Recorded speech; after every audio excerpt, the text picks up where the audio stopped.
ध्यायेन् मार्तण्डरूपम् अचलचलविभुं कोटिसूर्यप्रकाशम् आनन्दविश्ववन्द्यं सकलजनकरं कर्मधर्मादिनाथम् अश्वम्बोधावरूढं परमविरलं श्रीकोटिकन्दर्पदर्पं श्रीमन्मल्लारिराजं विजयजयकरं म्हाळसाकान्तसिद्धम्। नमस्कार, श्री स्वामी समर्थ उत्कर्ष ज्योती चॅनलमध्ये आपल्या सगळ्यांचे स्वागत आहे। मार्गशीर्ष महिन्यातील शुद्ध प्रतिपदेपासून तर षष्ठी पर्यंत षडरात्र उत्सव साजरे केले जाते। तसे पाहता सर्व महिन्यात मार्गशीर्ष महिना श्रेष्ठ मानला जातो आणि याच मार्गशीर्ष महिन्यात दोन मुख्य देवतांचे नवरात्र उत्सव साजरे होत असतात। त्यात प्रामुख्याने खंडेनवरात्र आणि दत्तनवरात्र यांचा समावेश असतो। तर या प्रतिपदेपासून चंपाषष्ठीपर्यंत असणाऱ्या षडरात्रीची संपूर्ण माहिती आजच्या व्हिडिओमधून आपण जाणून घेऊया। त्यात प्रामुख्याने हे नवरात्र कधी सुरू होईल, या नवरात्रात कुठली सेवा केली जावी, घटस्थापना करत असाल तर ती कशी करावी। पौराणिक मान्यतेनुसार पूर्वी मणिचल पर्वतावर मणी आणि मल्लदैत्य संत ऋषी यांना त्रास देऊ लागले। देवादिकांना त्रास होऊ लागला, त्यावेळेस या सर्व परिस्थितीवर उपाययोजना म्हणून संत ऋषी देवगण सर्वच जण भगवान शिवाची आराधना करू लागले आणि स्वतःचा बचाव करण्यासाठी भगवान शिवांना प्रार्थना केली आणि म्हणूनच शिवशंकरांनी या मणिमल्ल दैत्यांचा संहार करण्यासाठी मार्तंड भैरवाचा अवतार धारण केला व मणी आणि मल्ल दैत्यांचा संहार केला। मणी दैत्य मल्हारी देवांना शरण आला आणि मल्लदैत्य युद्धात मारला गेला, त्यामुळे भगवान शिवांना मार्तंड भैरव रूपात मल्हारी हे नाव प्राप्त झाले। आजही भगवान खंडेरायांना शेतकरी, मेंढपाळ, शिकारी यांचे स्वामी म्हणतात आणि मार्गशीर्ष महिन्यातील षष्ठी तिथीला चंपाषष्ठी या दिवशी महाराष्ट्राचे कुलदैवत असलेल्या खंडोबांचे पूजन घराघरात केले जाते। शंकराच्या या मार्तंड भैरव रूपाचे पूजन केले जाते। खंडोबा हे महादेवांचे अंश रूप असून घराण्याचे कुलदैवत मानले जातात। ज्याप्रमाणे अश्विन महिन्यात कुलदेवीचे नवरात्र असतात, त्याचप्रमाणे मार्गशीर्ष महिन्यात खंडे नवरात्र साजरे केले जातात। या अंतर्गत 5 दिवस घरातील कुलपुरुषाने उपवास करून खंडोबाची सेवा करणं अपेक्षित असतं।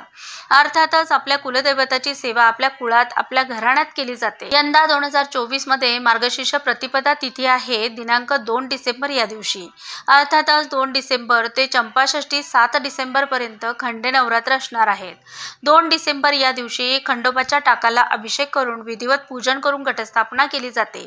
मग या अंतर्गत ही घटस्थापना पूजन कसे करावे, तर कुलदेवताच्या म्हणजेच खंडोबाच्या टाकाला रुद्राभिषेक करावा। ज्यांना कोणाला षोडशोपचार पूजन करता येत नसेल त्यांनी षोडशोपचारे पूजन करून घटस्थापना करावी अथवा पंचोपचारे पूजन केले तरी देखील हरकत नाही।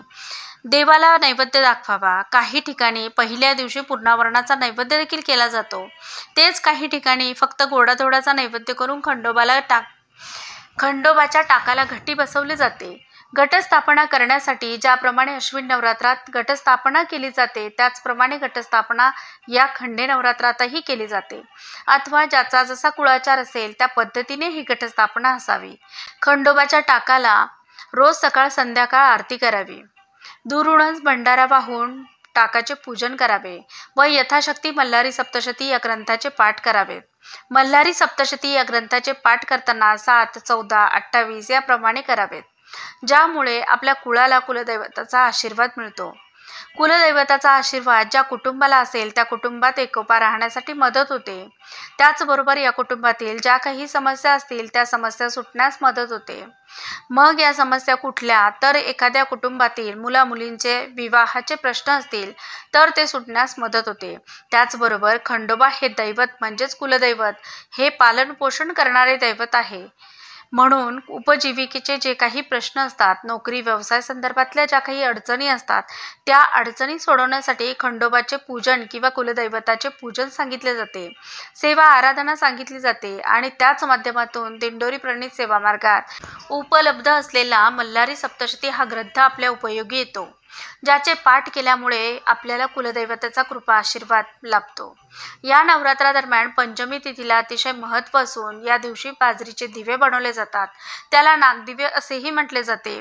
या बाजरीच्या 5 दिव्यांना तुपाच्या वाती घालून प्रज्वलित करावे। सोबतच बाजरीच्या पिठाचे 2 मुटके बनवावेत आणि 5 दिवे आणि हे 2 मुटके एका ताटात किंवा एका तामणात ठेवून घटाला या दिव्याने ओवाळावे। पंचमीच्या दिवशी संध्याकाळी अर्थातच 6 डिसेंबर रोजी संध्याकाळी आपल्याला हा विधी करायचा आहे. चंपाषष्ठीच्या दिवशी या षडरात्राची सांगता केली जाते. 7 डिसेंबर 2024 या दिवशी शंख आणि घंटी यांचा नाद करून घटाला हलवावे आणि टाकाला उचलून षोडशोपचारे पूजन करावे. विशिष्ट नैवेद्य या दिवशी खंडोबाच्या टाकाला दाखवला जातो. त्यात प्रामुख्याने बाजरीची भाकरी, ज्याला काही भागात रोडगा असेही म्हटले जाते, वांग्याचे भरीत आणि पूर्णावरणाचा नैवेद्य यांचा समावेश असावा. हा नैवेद्य घटाला दाखवून तळी आरती केली जाते. कशी करावी तळी आरती याचा स्वतंत्र व्हिडिओ लवकरच प्रकाशित केला जाईल. तेव्हा 2 तारखेला असणाऱ्या या षडनवरात्र उत्सवाला घटस्थापना करून कुलदैवताची उपासना सेवा आपण करावी. कुलदैवताचे कृपा आशीर्वाद आपल्या कुटुंबाला मिळवावेत. आणि त्याचबरोबर जर या कुलदैवताच्या सेवेविषयी, खंडे नवरात्राविषयी कोणाला काही अडचणी असतील, प्रश्न असतील तर कमेंट बॉक्समध्ये नक्की विचारावे. व्हिडिओ आवडला असेल तर व्हिडिओला लाईक शेअर करावे. चॅनलवर नवीन असाल तर चॅनलला सबस्क्राईब करावे. धन्यवाद. श्री स्वामी समर्थ. येळकोट येळकोट. जय मल्हार.